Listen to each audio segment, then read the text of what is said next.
Muy buenos días, amados hermanos y apreciables amigos todos.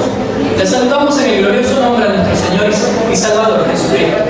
Sean cada uno de ustedes bienvenidos a la casa del Señor. Invito a ponerse en pie para poder cantar la doxa del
capítulo 1, y de este capítulo 1 de Apocalipsis vamos a leer los versículos del 4 al 6. Apocalipsis capítulo 1, versículos del 4 al 6, y voy a empezar leyendo el 4, ustedes el 5 y terminamos juntos en el 6. Amén. Juan a las iglesias que están en Asia: gracia y paz a vosotros del que es y que era y que ha de venir, y de los 7 espíritus que están delante de su trono, y de Jesucristo el testigo fiel, el primogénito de los muertos y el soberano de los reyes de la tierra, al que nos amó y nos lavó de nuestros pecados con su sangre. Y juntos el 6. Y nos hizo reyes y sacerdotes para Dios, su Padre. A Él sea gloria y imperio por los siglos de los siglos. Amén. Oremos. Bendito Dios y Padre nuestro, gracias te damos por el privilegio que nos das de estar tu día en tu casa de oración.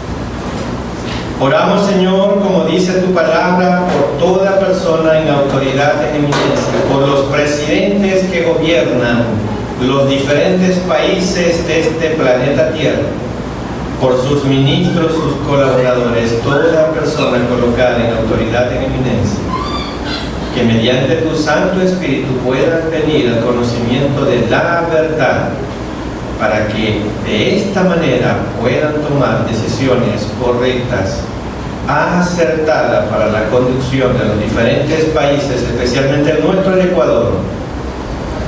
Oramos también por aquellos hermanos, amigos, familiares que se encuentran atravesando dolencias en sus cuerpos. Señor, que tu mano de gracia esté sobre cada uno de ellos, proveyendo la sanidad que cada uno necesita de acuerdo a tu soberana voluntad. Oramos, Señor, para que tu palabra penetre en nuestras mentes y nuestros corazones y la podamos poner en práctica. Oramos también, Señor, para que nosotros predispongamos nuestras mentes y nuestros corazones para escuchar y obedecer tu palabra. Y continuamos, Señor, pidiéndote y rogándote, continúes con nosotros, guiándonos y dirigiéndonos, en el nombre que es sobre todo nombre, el nombre de nuestro Señor Jesucristo. Amén. Pueden sentarse, hermano. Por la mañana, siempre saliendo del Monte de los Olivos, iba hacia el templo. Y en el templo siempre se encontraba con el pueblo, con los principales de los sacerdotes, los judíos. Y dentro de los cuales, en las fiestas que se celebraban en Jerusalén, había himnos y alabanzas. Por el himno número 1, Santo, Santo, Santo.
número 142, más como Cristo.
entendimiento y corazón para poder escuchar y poder obedecer la bendita palabra de nuestro Dios.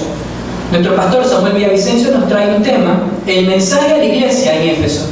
El mensaje a la iglesia de Éfeso, escuchemos con atención y reverencia. Una pequeña parte de los seres humanos, lo que se proponen terminar, lo concluyen, una pequeña parte. Pero una gran mayoría no concluyen lo que comenzaron.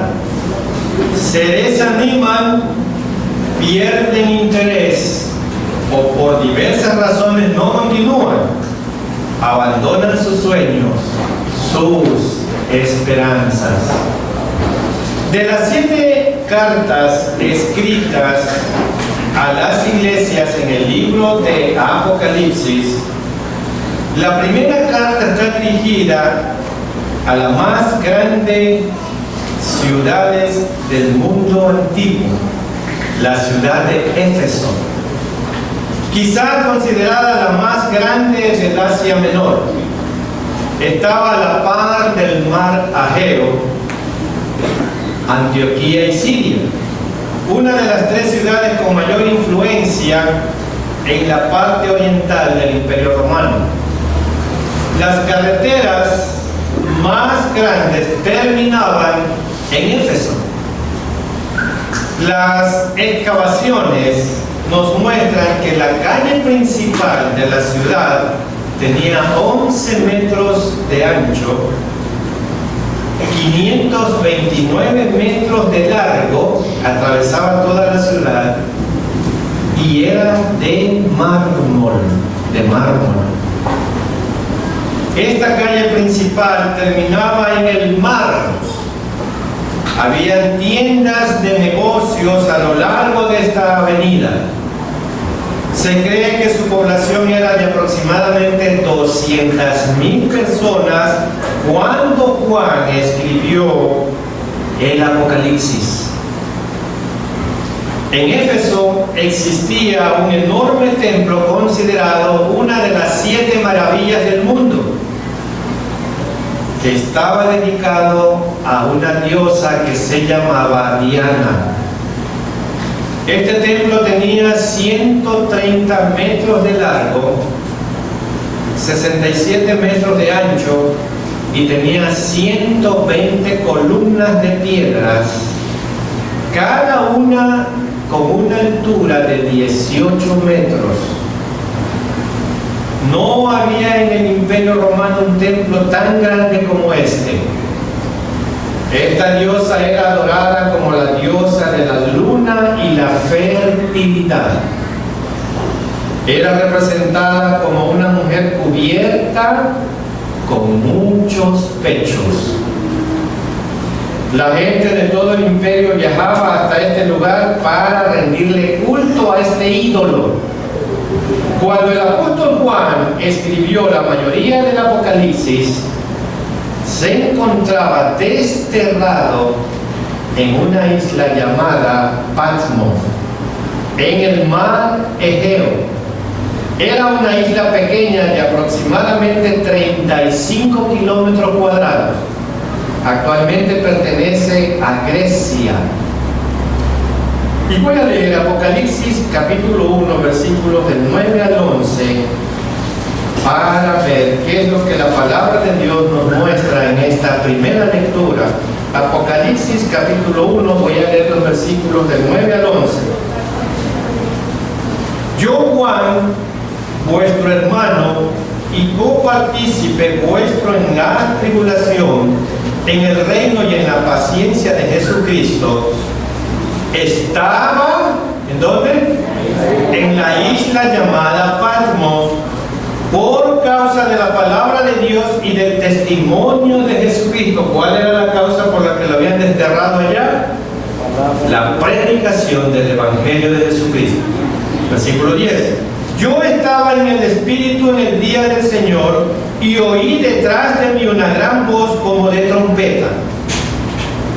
Y esa voz le decía: yo soy el Alfa y la Omega, el principio y el último. Escribe en un libro lo que ves y envíalo a las 7 iglesias. Ese es el mensaje en sí que está dando Dios a Juan. Escribe en un libro lo que ves y envíalo a las 7 iglesias que están en Asia, y le nombra cuáles son: Éfeso, Esmirna, Pérgamo, Tiatira, Sardis, Filadelfia y Laodicea. Juan, hermanos, escribió la revelación del Señor para las 7 iglesias que estaban, como dice, en Éfeso, y da el orden, cómo empieza: Éfeso, Esmirna, Pérgamo, Tiatira, Sardis, Filadelfia, y termina en Laodicea. Tenemos que saber que Asia no es la zona geográfica que en la actualidad conocemos, no, sino la provincia romana de Asia, de la cual Éfeso era la capital. Asia estaba ubicada en la zona que corresponde actualmente a Turquía. La iglesia cristiana estaba afrontando una persecución muy severa. Casi todos los creyentes eran social, política y económicamente víctimas del sufrimiento por causa de esa persecución en todo el imperio.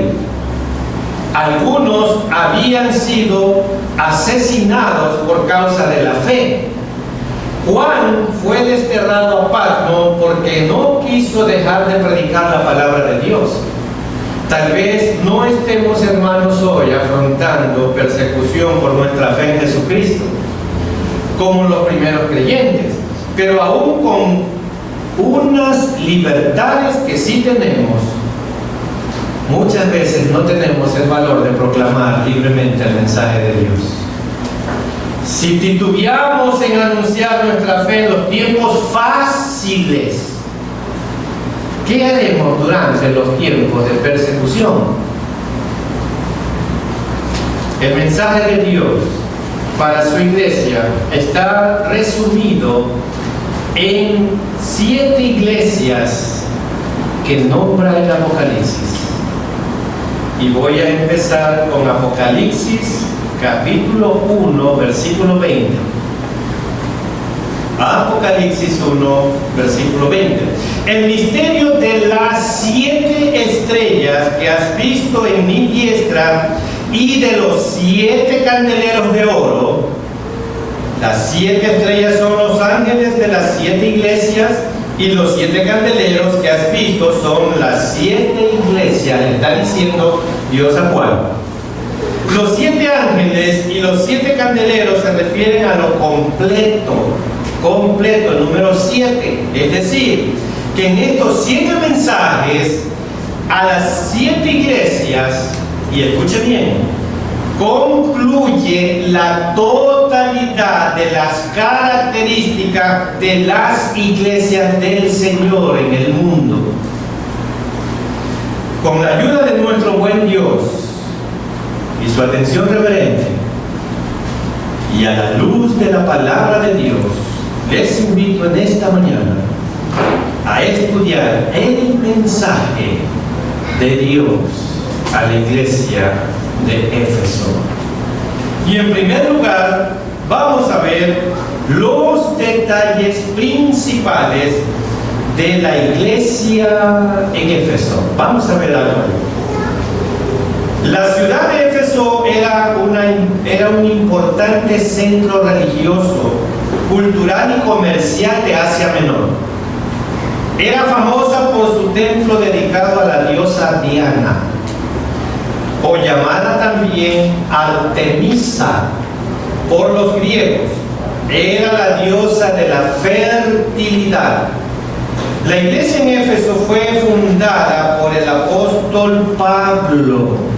La iglesia en Éfeso fue fundada por el apóstol Pablo. Y vamos a la Biblia, Hechos 19. Voy a leer los versículos del 8 al 10. Hechos 19, versículos del 8 al 10. Amén. Y entrando Pablo en la sinagoga, habló con denuedo por espacio de 3 meses, discutiendo y persuadiendo acerca del reino de Dios.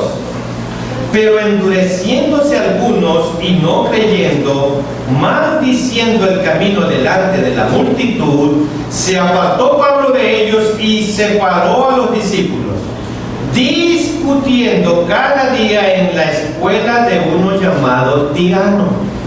Así continuó por espacio de ¿cuánto? De 2 años, de manera que todos los que habitaban en Asia, judíos y griegos, oyeron la palabra del Señor Jesús. Aquí en estos versículos, hermanos, en total Pablo estuvo al frente de la iglesia no solo 2 años, sino 3 años. Y vamos a Hechos 20:31. Hechos 20:31. Por tanto, velad, acordaos que por ¿cuánto? Que por 3 años, de noche y de día, no he cesado de amonestar con lágrimas a cada uno. La iglesia en Éfeso tuvo buenos maestros y pastores, hermanos. ¿Y cuáles fueron esos maestros, pastores que tuvo esa iglesia? Pablo, Priscila, Aquila y Apolos. ¿Se dan cuenta todos esos personajes que tuvo la iglesia de Éfeso?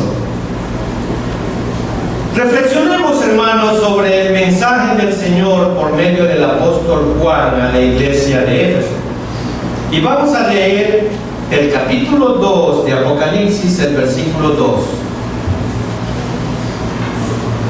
Yo conozco tus obras, le está diciendo Dios a los hermanos en Éfeso, y tu arduo trabajo y paciencia, y que no puedes soportar a los malos, y has probado a los que se dicen ser apóstoles y no lo son, y los has hallado mentirosos. Versículo 2.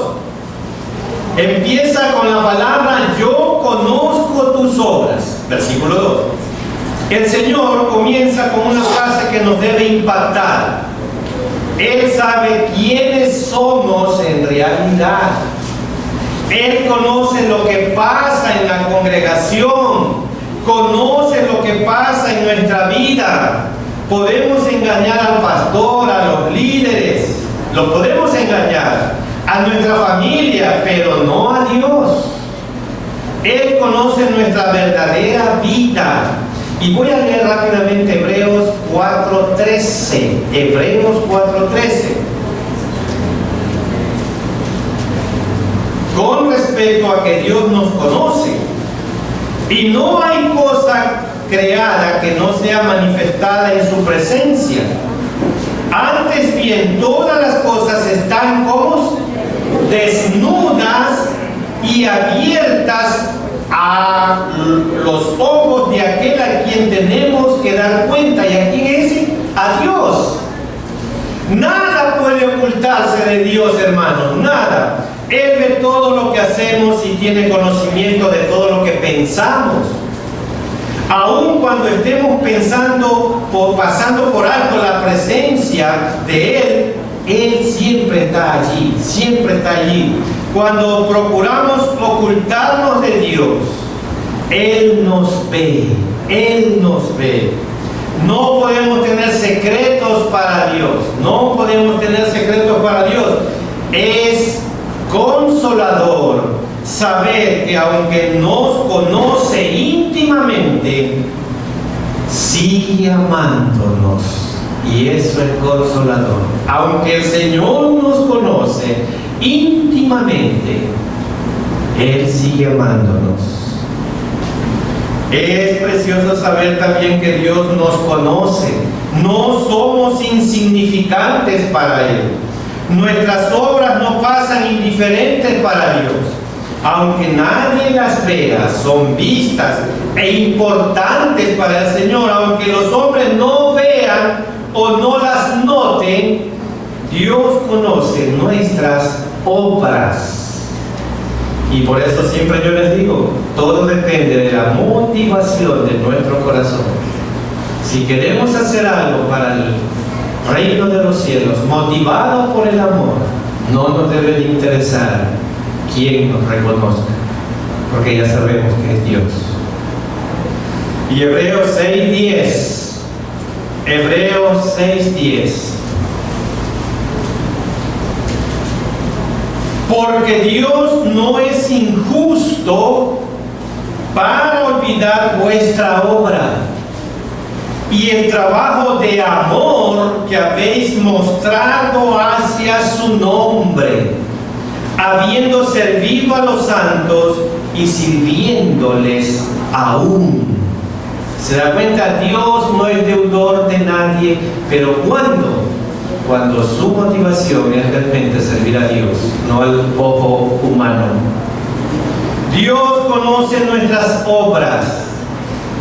En griego, obras se puede traducir como hechos. Dios conoce nuestros hechos. Es decir, que no solamente debemos ser cristianos de palabra, de buenas intenciones, sino de acción, de hechos. Y la primera carta de Pablo a los Corintios, capítulo 4, voy a leer 2 versículos 18 al 21. 18 al 21. Primera carta de Pablo a los Corintios, capítulo 4, voy a leer los versículos del 18 al 21. Amén. Mas algunos están envanecidos, como si yo nunca hubiese de ir a vosotros, le dice Pablo. Pero iré pronto a vosotros, si el Señor quiere, y conoceré no las palabras, sino el poder de los que andan envanecidos, porque el reino de Dios no consiste en ¿qué cosa? En palabras, sino en poder. ¿Qué queréis?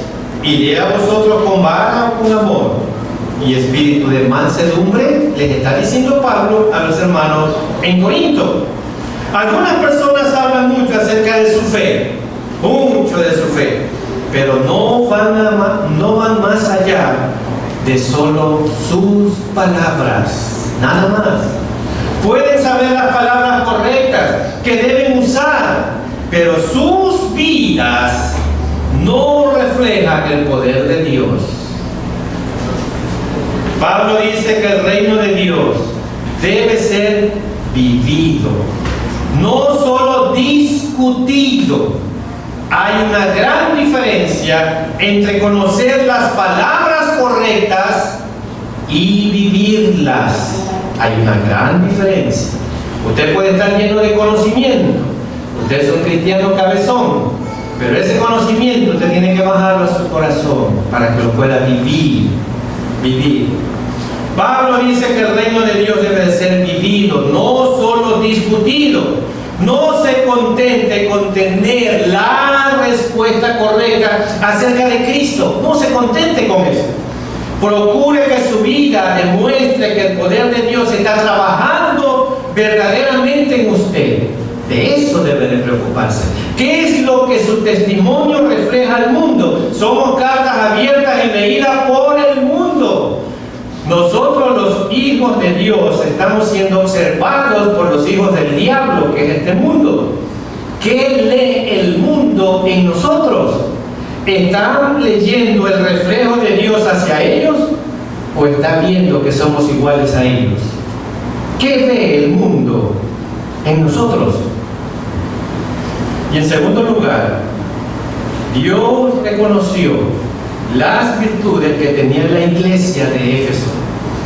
Era una iglesia activa que trabajaba pacientemente para el Señor, no se rendía, no se desanimaba. Y vamos a seguir en el versículo 2, Apocalipsis 2:2.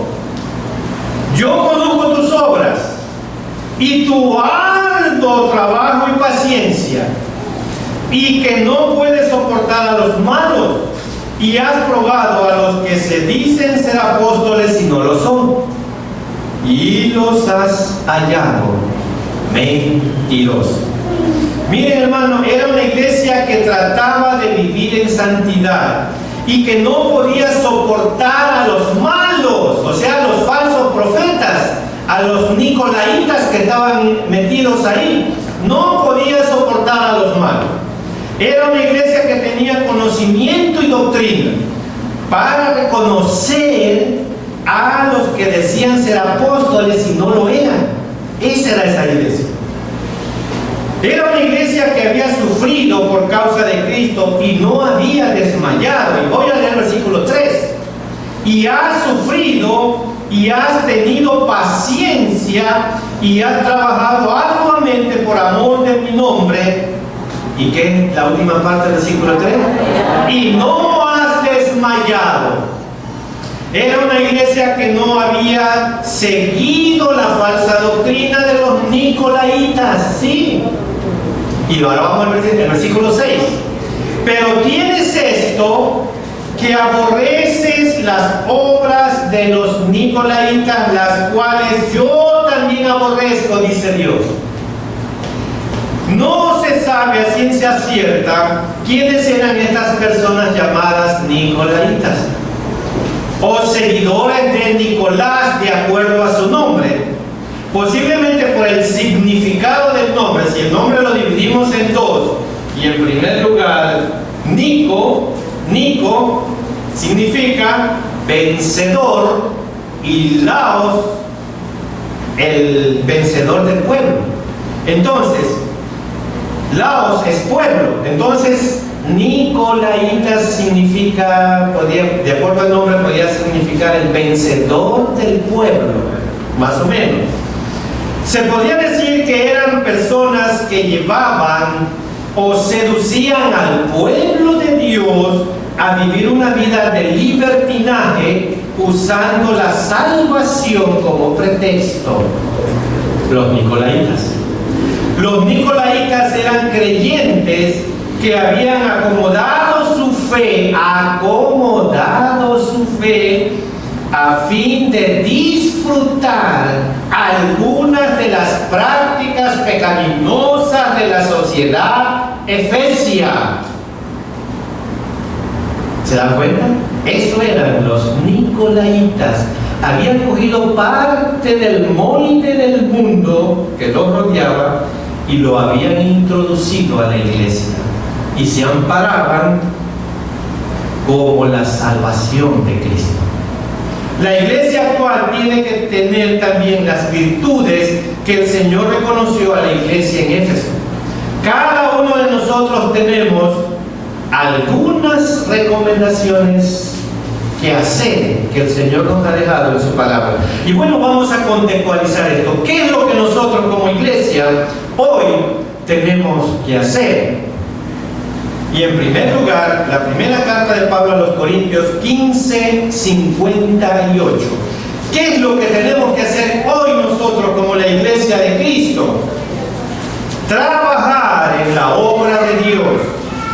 Y la primera carta de Pablo a los Corintios, capítulo 15 y el versículo 58 dice: así que, hermanos míos amados, estad firmes y constantes.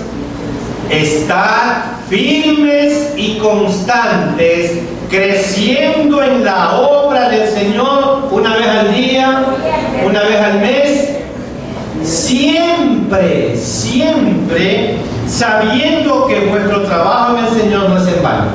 Constancia en el trabajo del Señor, pero siempre. No se desaliente, hermano, frente a una aparente pérdida de resultados en lo que usted ha venido haciendo. Mientras tenga la oportunidad de hacer lo bueno, hágalo. Su labor tendrá resultados eternos. Resultados eternos, y eso es lo más importante. ¿Qué más tenemos que hacer hoy nosotros como la iglesia de Cristo? Procurar vivir en santidad. La segunda carta de Pablo a los Corintios, capítulo 7, voy a leer el versículo 1. ¿Qué más tenemos que hacer ahora nosotros como iglesia? Segunda carta de Pablo a los Corintios, capítulo 7 y el versículo 1.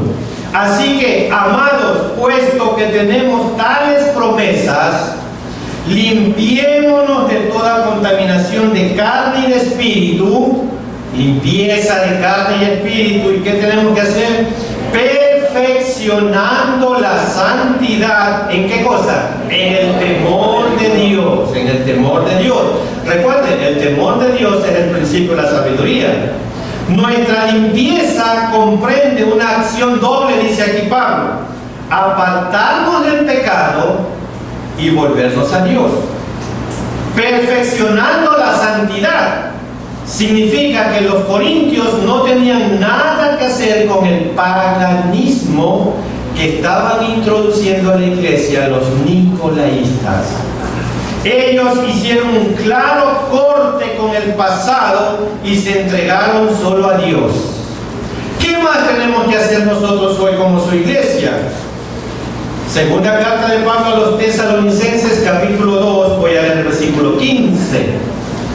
¿Qué más tenemos que hacer nosotros hoy como la iglesia de Cristo? Conocer la palabra de Dios y sus doctrinas.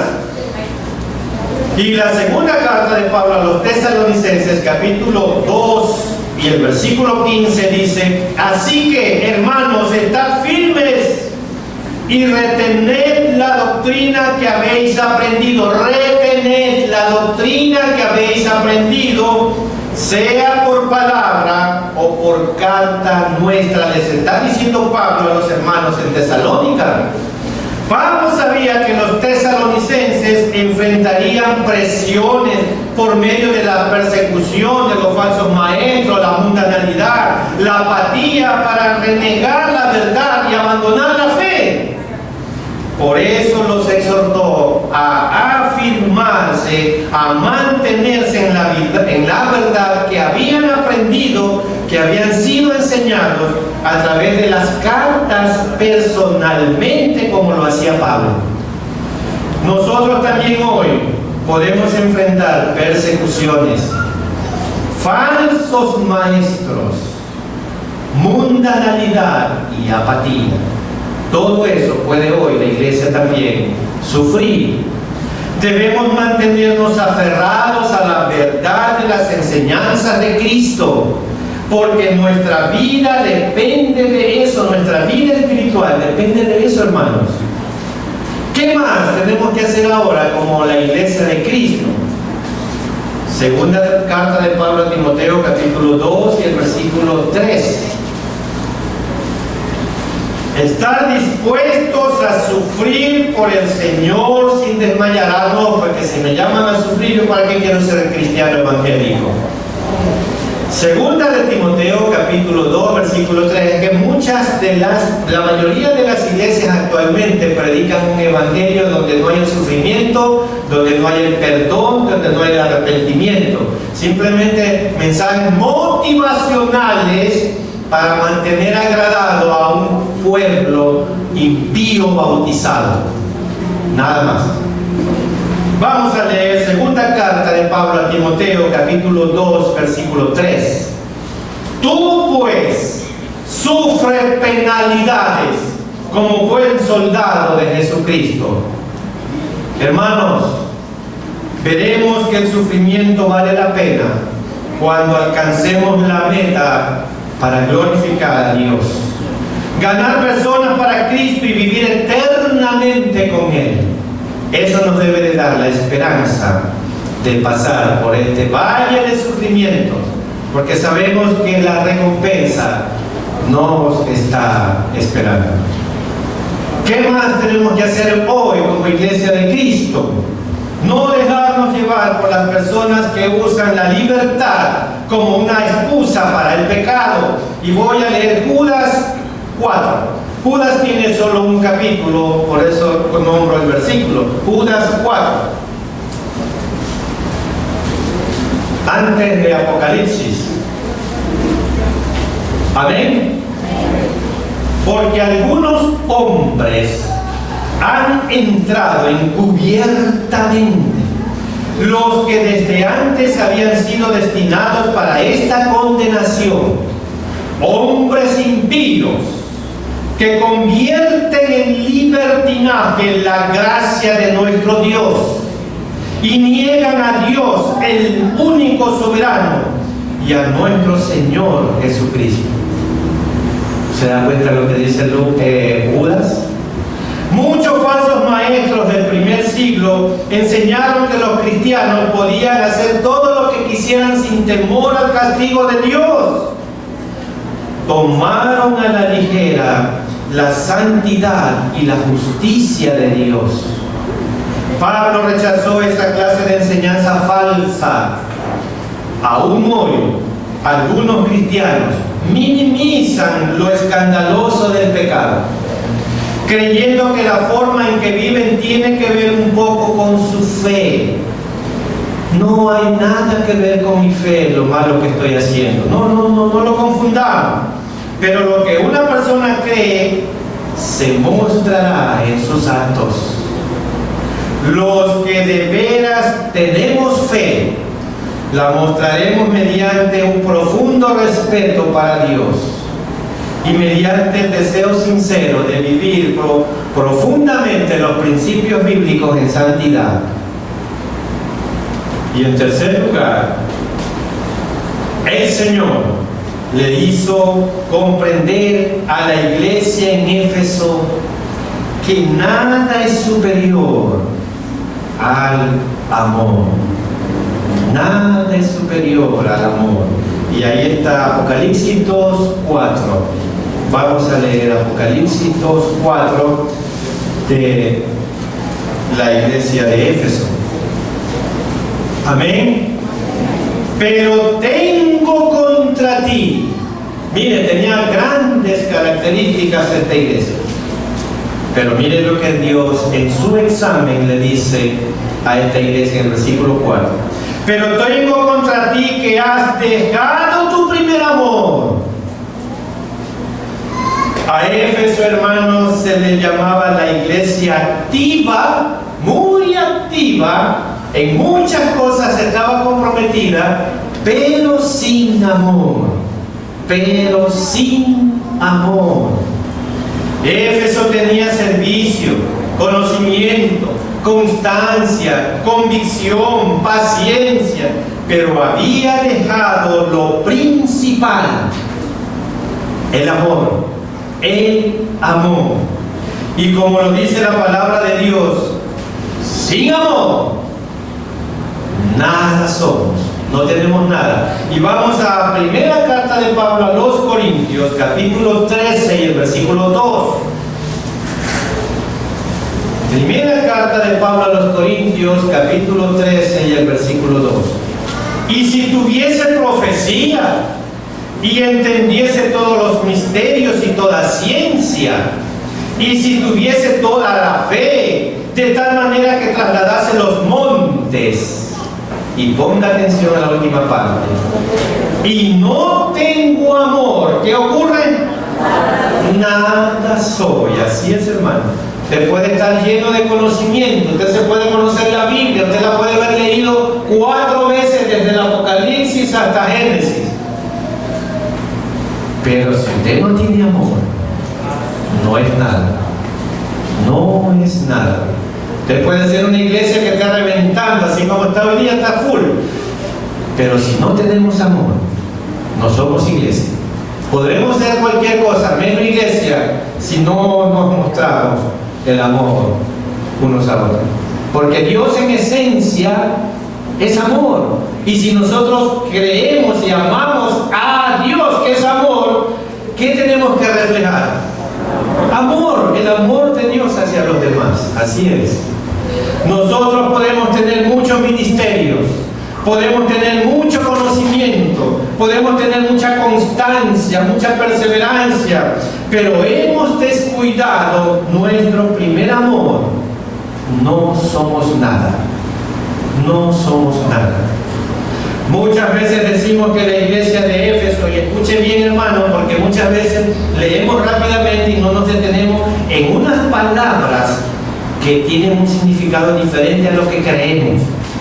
Muchas veces decimos que la iglesia de Éfeso había perdido su primer amor. Pero la palabra de Dios, ¿qué nos dice? Volvamos a leer el versículo 4. Había perdido el primer amor la iglesia, pero tengo contra ti ¿qué? ¿Qué dice? No dice perdido. Has dejado tu primer amor. Es diferente a perder, hermano. Perder, se pierde algo que ya se tiene. Dice, has dejado.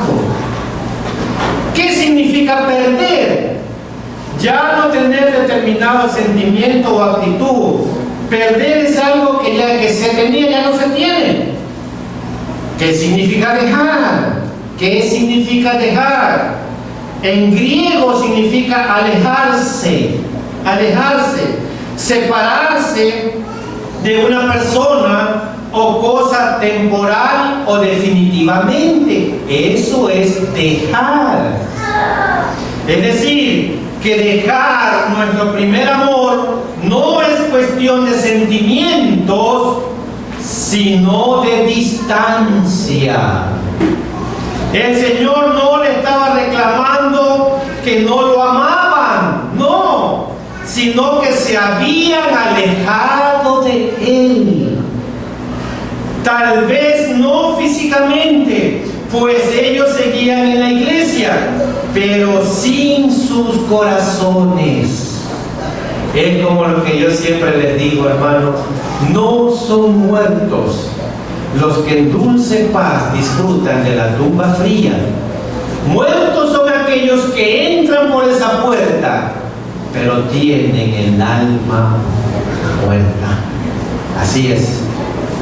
Los cristianos de Éfeso no es que habían perdido su primer amor, lo habían dejado, lo habían dejado. Y voy a leer Isaías 29:13. Isaías 29:13. Amén. Dice pues el Señor: porque este pueblo se acerca a mí con su boca y con sus labios me honra, pero su corazón, ¿qué pasa con el corazón? Está lejos de mí, dice Dios. Y su temor a mí no es más que un mandamiento de hombres que se les ha sido enseñado. ¿Se dan cuenta? El pueblo clamaba pertenecer a Dios. ¡Ay, no! Yo soy miembro de la iglesia redimido. Clamaba pertenecer a Dios, pero desobedecieron y solo cumplían los ritos externos. La religión se convirtió rutinaria en vez de algo real. Dejar el primer amor, hermanos, es descuidar nuestra relación personal con Dios. Dejar el primer amor es descuidar nuestra relación personal con Dios.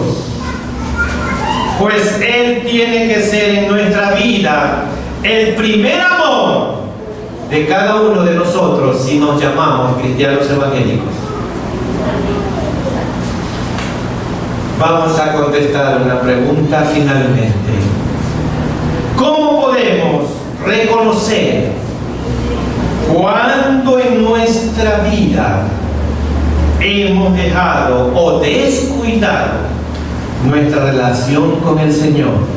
O más sencillo, ¿cuándo nos damos cuenta cuando usted ha dejado el primer amor? ¿Cuándo? Permítanme hacerles algunas preguntas. ¿Cuándo usted descubre que ha dejado el primer amor o se ha alejado de Dios? No sé si ustedes se reflejen en lo que voy a decirles en este momento, tal vez algunos sí. ¿Hace cuánto que ya no sentimos que Dios nos habla en un mensaje? ¿Hace cuánto sentimos que Dios no nos habla en un mensaje? A mí en cierta ocasión un hermano me dijo: yo a usted no lo quiero escuchar. Y otros me dijeron: yo a usted no lo quiero escuchar porque usted tiene lengua de fuete. ¿Cuántas veces sentimos que Dios no nos habla en los mensajes? ¿Hace cuánto que no te interesa venir temprano al culto? ¿Hace cuánto que no te interesa la hora en que tú llegas al culto? ¿Hace cuánto? Eso significa que te estás alejando de Dios. ¿Hace cuánto que no tienes un momento a solas con Dios? ¿Hace cuánto que no tienes un momento a solas con Dios? ¿Cuándo fue la última vez que estuviste de rodillas delante de Dios? ¿Cuándo? ¿Hace cuánto que no preparas tus clases de academia bíblica para los niños, jóvenes o adultos? ¿Hace cuánto que no preparas? Simplemente vienes y coges y das la clase sin estar preparado. ¿Hace cuánto tiempo que no preparas tus clases de academia bíblica dominical para los niños, para los jóvenes o para los adultos? ¿Hace cuánto que no te interesa ponerte tu mejor ropa para venir a la iglesia? Pero sí te pones la mejor ropa para ir a las fiestas, a la calle, al centro comercial o a una entrevista o con alguna persona. Pero no te interesa cómo vienes vestido a la casa de Dios. Usted viene a ver al Rey de Reyes y Señor de Señores. Por lo tal, tiene que venir bien presentado a esta iglesia, hermano. Porque si para el mundo usted se pone lo mejor, mucho más para Dios. ¿Hace cuánto que no te emociona pensar en el día que tienes que ir al culto? Ay, hoy día es martes, tengo que ir a la iglesia. Hoy es miércoles, tengo que ir a la iglesia. Hoy es jueves, tengo que ir a la iglesia. ¿Hace cuánto que no te emocionas ir a la iglesia?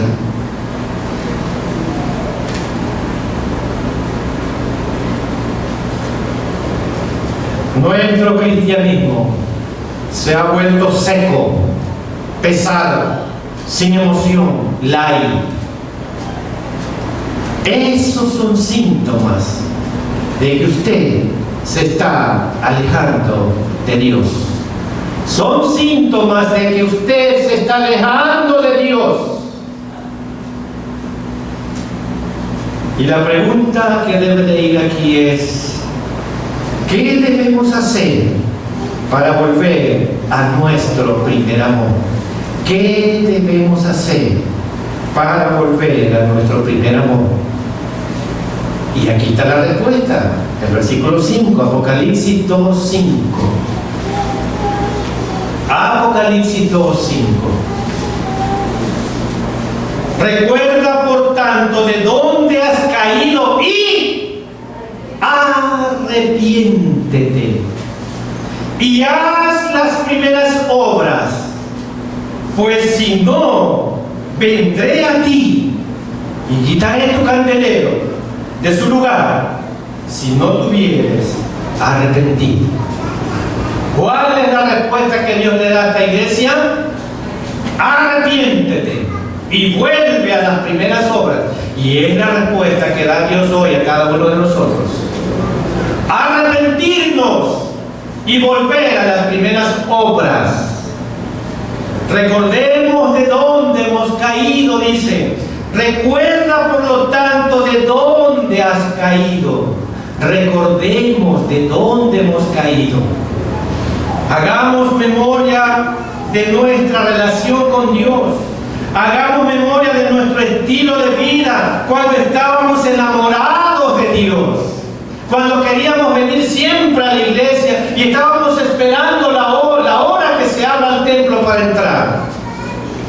Cuando nos hacemos cristianos, la mayoría de nosotros tenemos un deseo de servir, de aprender, de crecer. Queremos que los hermanos participar junto con ellos en las actividades que realiza el templo. Queremos ir a la evangelización, en la comunión entre hermanos. Ese es nuestro primer amor por Dios, por Cristo, por su iglesia. Pero con los años, los cristianos van perdiendo el entusiasmo, pierden el primer amor, y ya lo que le damos a Dios, a la iglesia, es lo que nos sobra, lo mínimo de nuestras energías y de nuestro tiempo. Le damos a Dios lo básico. Cristo le reclamó a la iglesia de Éfeso por haber dejado su primer amor. ¿Cómo cristianos debemos dejar? ¿Cómo cristianos hemos dejado el primer amor? Yo les pregunto, ¿cómo cristianos hemos dejado el primer amor? Como cristianos. Ahora, como iglesia, ¿hemos perdido el primer amor?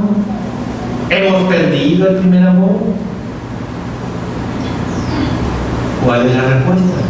Arrepintámonos hoy de nuestra inactividad. Arrepintámonos de nuestro desinterés.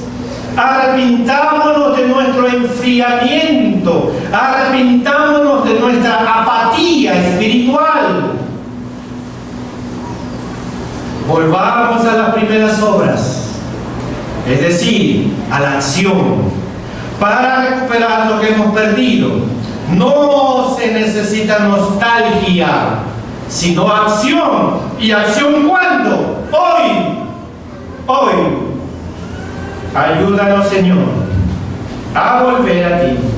Ayúdanos, Señor, a volver al primer amor. Ayúdanos, Señor, a que tú seas el centro de nuestras vidas. Ayúdanos, Señor, a regresar a ti. Amigo, amiga, y los que nos están observando por el internet, ¿quieres cambiar tu vida e invitar a Cristo para que Él salve tu vida y te perdone todos tus pecados? ¿Quieres aprovechar esta oportunidad que Dios te está dando? O quizás eres un hijo de Dios, pero estás lejos, te has enfriado espiritualmente. Tal vez seas un hijo de Dios. Hoy Dios te invita a que te reconcilies con Dios y vuelvas con una fe genuina a Él. ¿Sí? Tal vez alguno aquí en esta sala es cristiano evangélico, pero ha dejado su primer amor. Es momento de que hoy se reconcilie con Dios.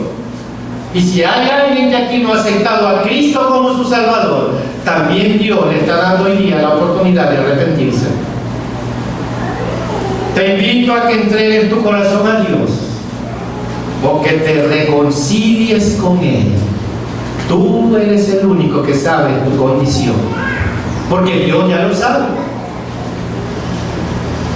Y te animo a que aceptes la salvación de Dios que hoy día Él te está ofreciendo.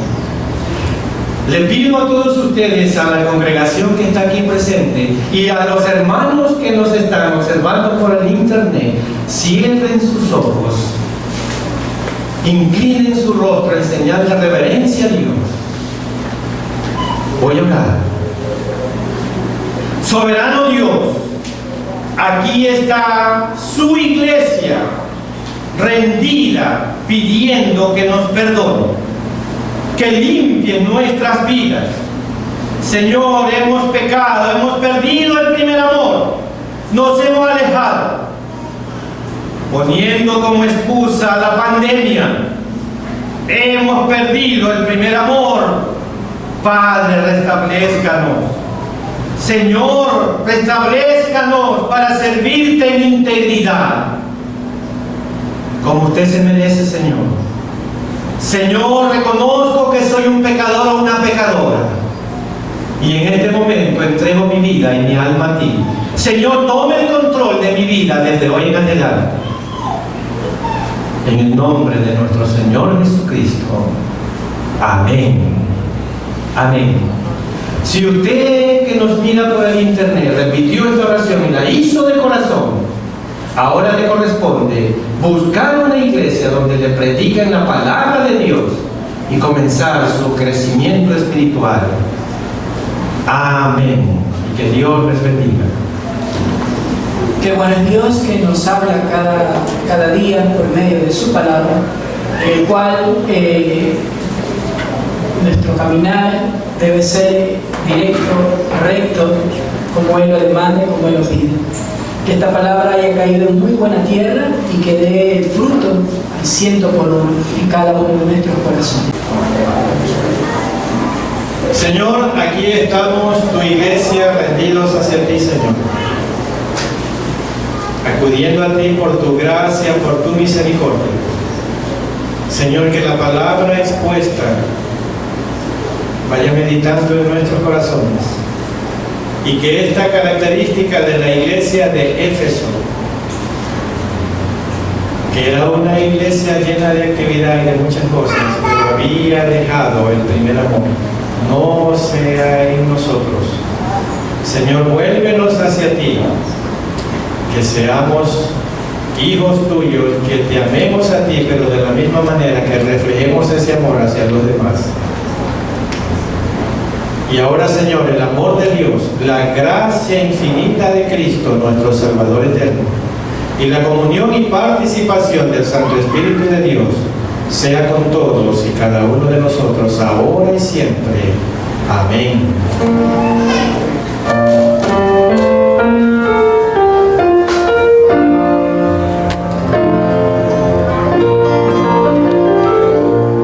Dios.